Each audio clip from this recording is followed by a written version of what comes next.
So hello दोस्तों, कैसे हो आप सभी लोग। उम्मीद करता हूँ कि आप सभी लोग बहुत अच्छे होंगे। तो दोस्तों, आज हम क्या सीखने वाले हैं। आज हम सीखने वाले हैं सपोर्ट एंड रेजिस्टेंस। मतलब कि सपोर्ट एंड रेजिस्टेंस आखिरकार होता क्या है। तो चलिए बिना किसी देरी के इस वीडियो को स्टार्ट करते हैं। अभी सपोर्ट एंड रेजिस्टेंस सीखने से पहले सबसे पहले आपको सीखना पड़ेगा कि प्राइस मूव कैसे करता है और किसकी वजह से मूव करता है। प्राइस आपको पता है दो डायरेक्शन में मूव करता है। सबसे पहला अपवर्ड डायरेक्शन में, मतलब कि प्राइस ऊपर जाता है। दूसरा प्राइस नीचे जाता है, मतलब कि डाउनवर्ड डायरेक्शन में। ओके, आपको पता चल गया कि दो डायरेक्शन में प्राइस मूव करता है। अभी किसकी वजह से मूव करता है। जो अपवर्ड डायरेक्शन में मूव आता है, मतलब कि जो ऊपर की साइड मूव आता है, वो आता है बायर्स की वजह से। ओके, जो डाउनवर्ड मूव आता है वो आता है सेलर्स की वजह से। तो वो तो आपको पता चल गया है, बट उसका जो रीजन है वो रीजन मैं आपको बताने वाला हूँ। ये बहुत ही ज्यादा इंपॉर्टेंट चीज है, आप मार्क करके रख लेना। बट मैं आपको आज ये ऐसे इजी वे में समझाने वाला हूँ कि जिससे आपको पूरे दिमाग में घुस जाएगा ये चीज। ओके, तो मैं आपको सीधा एग्जांपल से ही समझाता हूँ। मान लो एक ये इंक है, इंक कैमलिन कंपनी की ये इंक है। अभी ये इंक का प्रोडक्शन कर रहा है कैमलिन की कंपनी। कैमलिन की कंपनी इंक का प्रोडक्शन कर रहा है, मतलब कि इंक को बनाता है अपनी कंपनी में। अपनी जो फैक्ट्री होती है उसमें जो इंक है वो बनती है, ऐसी बोतल्स में डालते हैं और बेचते हैं। तो अभी सबसे पहले समझाने के लिए आपको मैं यहाँ पे लिख लेता हूँ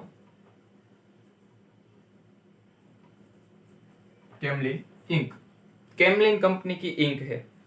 अभी मान लो पूरे साल भर में या फिर महीने में, साल भर रखते हैं, साल भर में ये कैमलिन की इंक बनी जो कि क्वांटिटी में 100 बनी। मतलब कि ऐसे 100 प्रोडक्ट्स और कैमलिन कंपनी ने बनाए। तो अभी क्या होगा, प्रोडक्शन।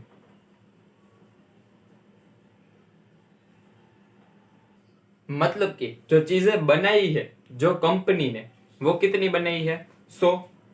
तो प्रोडक्शन हो गया 100। अभी इसका प्राइस है अभी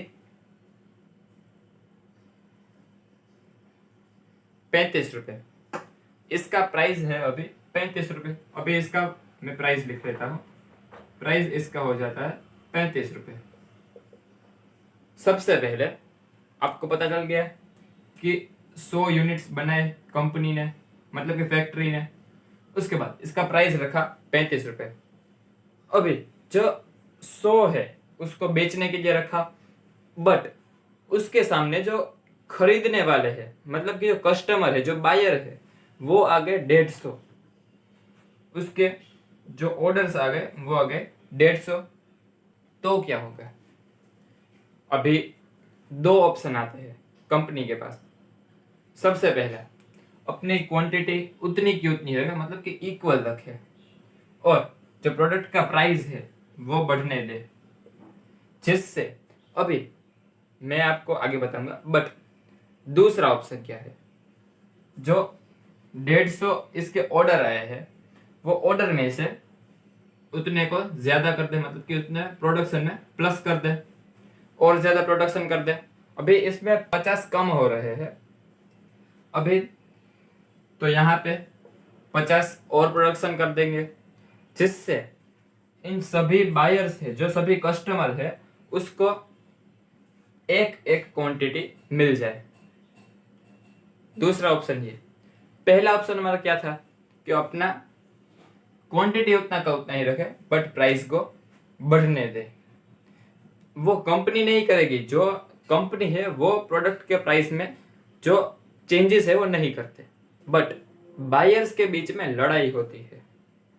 ये 150 है तो 150 के 150 खरीदना चाहते हैं, तो 150 के 150 तो मिलेगी नहीं, क्योंकि यहाँ पे प्रोडक्शन तो 100 का ही है। इसलिए क्या होगा, बायर्स के बीच में लड़ाई होगी। बायर्स के बीच में जब लड़ाई होगी तब प्राइस बढ़ेगा तो जो 35 रुपये प्राइस है वो 40 चला जाएगा, 50 चला जाएगा, 60 रुपये चला जाएगा। अभी मान लो 60 रुपये प्राइस चला गया, वो 35 से बढ़ के 60 रुपये हो गया, या फिर 70 मान लो, या फिर 100 रुपये मान लो। 60, मैं यहाँ पे 100 रुपये लिख लेता हूँ जिससे आपको समझने में आसानी हो। 100 रुपये, 100 रुपये में अभी प्राइस चला गया, तो यहाँ पे जो अफोर्ड नहीं कर सकते, 150 के 150, 100 रुपये पे एग्री नहीं होंगे। वो क्या कहेंगे, भाई 100 रुपये तो इसका प्राइस बहुत ज्यादा है, इसलिए हम नहीं खरीद रहे। इसलिए वो हो जाएंगे यहाँ से एग्जिट। और मान लो यहाँ पे 100 के 100 बायर्स अभी बचे हैं जो कह रहे हैं कि 100 का प्राइस अभी फेयर है, कोई बात नहीं, हम खरीद लेंगे। वरना अभी इसका प्राइस अभी गिराएंगे तो क्या होगा, ये 150 के 150 फिर से आ जाएंगे कि अभी तो प्राइस गिर गया, हमें फिर से दो। इसीलिए ये जो 100 बायर्स है उसको 100 रुपये पे ही वो चीज खरीदनी पड़ेगी, मतलब कि ये इंक खरीदनी पड़ेगी। ओके, ये होगी पहली चीज। तो क्या हुआ, इसका प्रोडक्शन उतना का उतना ही रहा, बट प्राइस बढ़ गया। अभी दूसरा ऑप्शन क्या है, दूसरा ऑप्शन है कि प्रोडक्शन को बढ़ा दे, प्रोडक्शन को बढ़ा दिया, 50 और ऐड कर दिया, तो ये भूल जाना पड़ेगा। जो कंपनी है, जो फैक्ट्री है, उसको ये चीज भूल जानी पड़ेगी, मतलब कि ये चीज कंपनी नहीं कर सकती। 150 के 150 ऑर्डर्स आए, 150 ऑर्डर्स आए, जो कस्टमर है वो 150 क्वांटिटी में खरीदना चाहते हैं, बट ये जो फैक्ट्री है वो 50 प्रोडक्शन और बढ़ा देती है, तो उसको प्राइस उतना का उतना ही लेना पड़ेगा, क्योंकि अब प्राइस तो बढ़ा ही नहीं सकते। इसलिए या तो दो ऑप्शन होते हैं, या तो क्वांटिटी को बढ़ाए या फिर प्राइस को बढ़ने दे, जिससे जो लेवल है वो लेवल मेंटेन हो सके। तो अभी यहाँ पे आपको क्या समझने को मिला, जब भी बायर्स ज्यादा होते हैं, ये बहुत ही, मैंने आपको ये पूरी स्टोरी समझाई, तो इसका जो मेन रीजन है वो क्या है, ये रीजन है। जब बायर्स ज्यादा होते हैं, बायर्स ज्यादा होते हैं और जो सेलर्स है, जो सप्लाई है, वो सप्लाई कम होती है, या फिर सेलर्स कम होते हैं, तो जो प्राइस है वो बढ़ता है। आप इसको दूसरे शब्दों में भी लिख सकते हो, जो बायर्स है वो बायर्स करते हैं डिमांड, मतलब कि जो कोई चीज है उसको खरीदना चाहते हैं, उसको हम बोलते हैं डिमांड। तो इसको आप दूसरे शब्दों में भी लिख सकते हो, डिमांड। जब डिमांड ज्यादा हो, और सेलर्स क्या करते हैं, सप्लाई करते हैं, जो चीजों है वो चीज बेचते हैं, इसलिए सेलर्स क्या करते हैं, सप्लाई करते हैं। इसलिए सप्लाई कम हो तो जो प्राइस है वो बढ़ता है। जो ये मैंने बॉक्स आपको करके दिया, ये मैंने पूरी कहानी बताई। इस पूरे का जो आप मेन गोल कह लो, वो है सिर्फ ये चीज और ये चीज। सिर्फ ये दो चीजें समझाने के लिए मैंने आपको पूरी ये स्टोरी समझाई, कि जिससे आपको पूरा नॉलेज मिल सके और इजी लैंग्वेज में आपको समझ में आ सके। अभी इसी चीज को हम सेलर्स के पॉइंट ऑफ व्यू से देखते हैं। अभी मैंने आपको कैमलिन की या इंक का ही एग्जांपल दिया, अभी मैं इसका ही एग्जांपल दूंगा, बट सेलर्स के पॉइंट ऑफ व्यू से। अभी ये इंक है, इंक का प्रोडक्शन कर रही है कैमलिन इंक, इसकी फैक्ट्री है, इसने इस बार भी प्रोडक्शन कितना किया, 100 यूनिट्स बनाए। उसके सामने अभी इसका प्राइस कितना रखा, प्राइस रखा 35 रुपए। अभी क्या होता है, कहानी होती है चेंज, बट आपने पहली वाली कहानी जो बायर्स के पॉइंट ऑफ व्यू से आई थी, वो कहानी आपने समझी है, बहुत अच्छी तरीके से समझी है, इसलिए आपको ये भी बहुत अच्छी तरीके से समझ में आ जाएगा।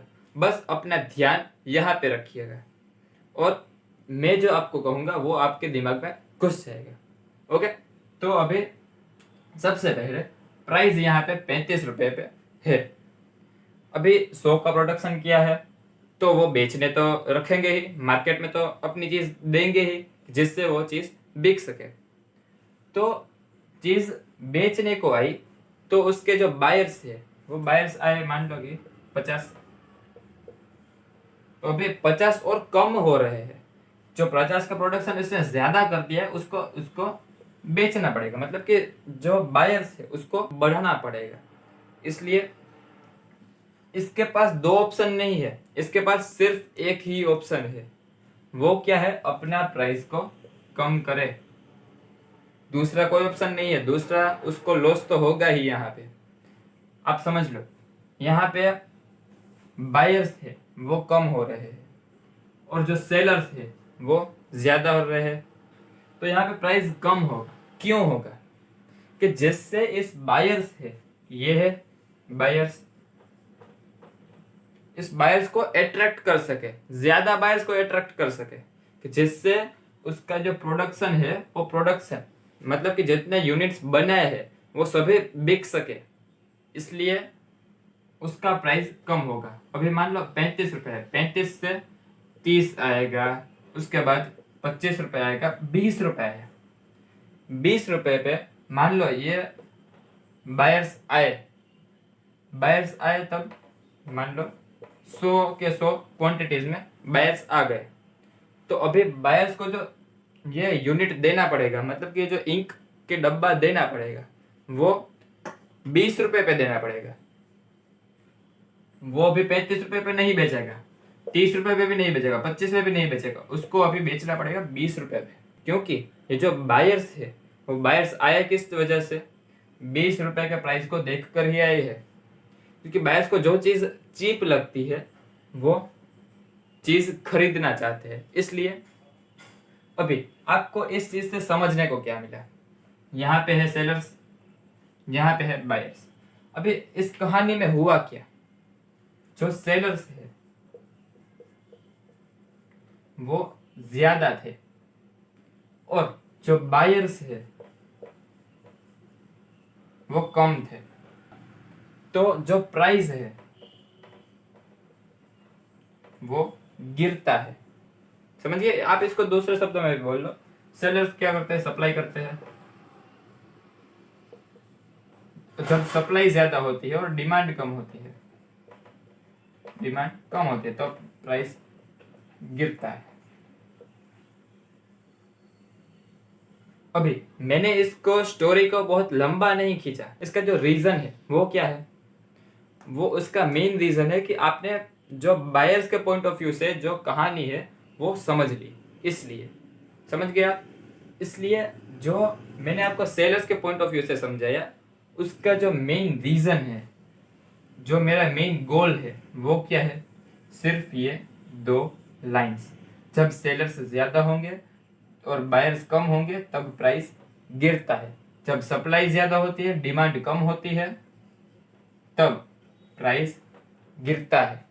सो दोस्तों, अभी आपने समझ लिया कि बायर्स के पॉइंट ऑफ व्यू से और सेलर्स के पॉइंट ऑफ व्यू से प्राइस मूव कैसे करता है। वो एक मेन चीज थी। अब हम सीखते हैं सपोर्ट एंड रेजिस्टेंस। तो मैंने यहाँ पे एक हाथ से बनाया हुआ चार्ट ड्रॉ किया है। अभी यहाँ पे हो क्या रहा है? सबसे पहले मार्केट में प्राइस ऊपर गया, वहां से नीचे आया, बट ये जोन है, ये देख लो, यहाँ पे प्राइस 2 बार टच किया, ये 2 बार प्राइस ने यहाँ पे टच किया और वहां से ऊपर चला गया। तो इसका मीनिंग क्या है वो भी मैं बताऊंगा। उसके बाद यहाँ पे एक ये है, एक ये है, एक ये है। मैंने ये रेक्टेंगल ड्रॉ क्यों किया? सबसे पहले ये है रेजिस्टेंस और ये है सपोर्ट, ये दो चीज है। अभी यहाँ पे सपोर्ट से प्राइस ऊपर जाता है, रेजिस्टेंस से प्राइस नीचे जाता है, वो आपको पता चल गया। अभी यहाँ पे 2 बार यहाँ से ऊपर गया है, इसका मतलब है यहाँ पे कोई बड़ा बायर बैठा हुआ है सपोर्ट लेवल पे, यहाँ पे इस लेवल पे। अभी ये लेवल कोई भी हो सकता है। ये लेवल मान लो कि 100 से लेकर 120 रुपए तक का है, 100 से लेकर 120 तक का। आप कहोगे कि यहाँ पे आपने लाइन ड्रॉ क्यों नहीं की? क्योंकि जो बड़ा बायर होता है वो इंस्टीट्यूटर, मान लो इंस्टीट्यूटर अपना पूरी क्वांटिटीज बहुत ही ज्यादा क्वांटिटीज में अप्लाई करता है मार्केट में, मतलब कि डालता है, ऑर्डर्स डालता है। तो वो ऑर्डर्स होते हैं, वो कुछ ऑर्डर्स, मान लो ये लेवल है, उसको 100 के प्राइस पे खरीदना है और 1000 उसकी क्वांटिटी है, तो उसके 1000 के 1000 उस क्वांटिटी पे नहीं आएंगे। अभी कुछ ऐसे ऑर्डर्स होंगे कि जो उसके 100 के लेवल पे आएंगे, कुछ ऐसे होंगे 102 पे आएंगे, कुछ ऐसे होंगे कि 103 पे, 104 पे, ऐसे करके करके मान लो उसका जो लास्ट ऑर्डर है वो आया 120 तक। इससे कई ऑर्डर्स होंगे कि 120 तक आए और 120 पर उसके जो 1000 की क्वांटिटी थी वो पूरी की पूरी फिलअप हो गई। तो उसने कई ऑर्डर्स थे जो 100 पे खरीदे, कोई ऐसे 102 पे, 103 पे, 104 पे, 105 पे, 106 पे, 112 पे, 115 पे, 120। मतलब कि जो मेरा कहने का मेन रीजन है वो है कि उसने 100 रुपए से 120 तक उसके बीच में बाइंग की है, मतलब कि उसके बीच में उसके ऑर्डर्स फुलफिल हुए हैं, मतलब कि ये लेवल पे। इसलिए आपको जब सपोर्ट एंड रेजिस्टेंस मार्क करो तब जोन्स बहुत ही ज्यादा इंपॉर्टेंट है। आप लाइन मार्क करोगे तो आपको पता नहीं चलेगा कि कहाँ से सेलिंग आ रही है, कहाँ से बाइंग आ रही है। इसलिए जब भी सपोर्ट एंड रेजिस्टेंस को मार्क करो तब जोन्स बहुत ही ज्यादा जरूरी है। तो उसी तरह से रेजिस्टेंस में कोई भी सेलर है, सेलर आया, सेलर ने क्वांटिटीज दी, कोई क्वांटिटीज होगी कि 150 पे आई, कोई 151 पे, 152 पे, ऐसे करते करते 170 तक उसके सभी क्वांटिटीज बिक गई। तो ये भी एक जोन हो गया। तो आपको वो जोन मार्क करना है। सपोर्ट लेवल आपका मार्क किया तो वहां पे बायर्स को लगता है कि ये प्राइस चीप है, ये प्राइस सस्ता है, इसलिए वो वहां से खरीदते हैं। और रेजिस्टेंस लेवल पे जो बायर्स होते हैं वो फुलफिल हो जाते हैं, तो उसको लगता है कि इतना प्रॉफिट काफी है। उस रेजिस्टेंस लेवल से वो उस क्वांटिटीज है उसके पास जो उसको बेचते हैं। सो दोस्तों, अभी मैं इस वाली वीडियो को यहाँ पे एंड करता हूँ, क्योंकि ये वाली वीडियो ऑलरेडी बहुत ज़्यादा लंबी हो चुकी है। क्योंकि मैंने जो बायर्स के पॉइंट ऑफ व्यू से और सेलर्स के पॉइंट ऑफ व्यू से आपको समझाने की कोशिश की, और वो भी फुल डिटेल, फुल डीप में मैं आपको ले जाकर समझाया। इसलिए ये वीडियो थोड़ी सी लंबी हो गई। इसलिए मैं आप इसका पार्ट 2 और पार्ट 3 बन सके तो लेकर आऊँगा, या फिर जितने भी पार्ट्स में सपोर्ट एंड रेजिस्टेंस आएगा उतने पार्ट्स में मैं इसको डिवाइड करूँगा, और आपको हो सके उतना डीप में मैं आपको समझाने की कोशिश करूँगा। बस अब करना है तो क्या करना है, मेरी चैनल को सब्सक्राइब कीजिए, जिससे मुझे थोड़ा सा मोटिवेशन मिले, और बेल नोटिफिकेशन को ऑन कर दीजिएगा कि जिससे आने वाला मेरा कोई भी वीडियो आपसे मिस आउट ना हो। भले क्वालिटी और ऑडियो क्वालिटी थोड़ी सी बेकार हो, बट आपको जितना क्वालिटी कंटेंट आपको मिलने वाला है वो किसी ने भी नहीं दिया होगा। सो वीडियो को लाइक कर दीजिए, चैनल पे नहीं हो तो सब्सक्राइब कर दीजिए। तो मैं मिलता हूँ आपसे कल, तब तक के लिए बाय।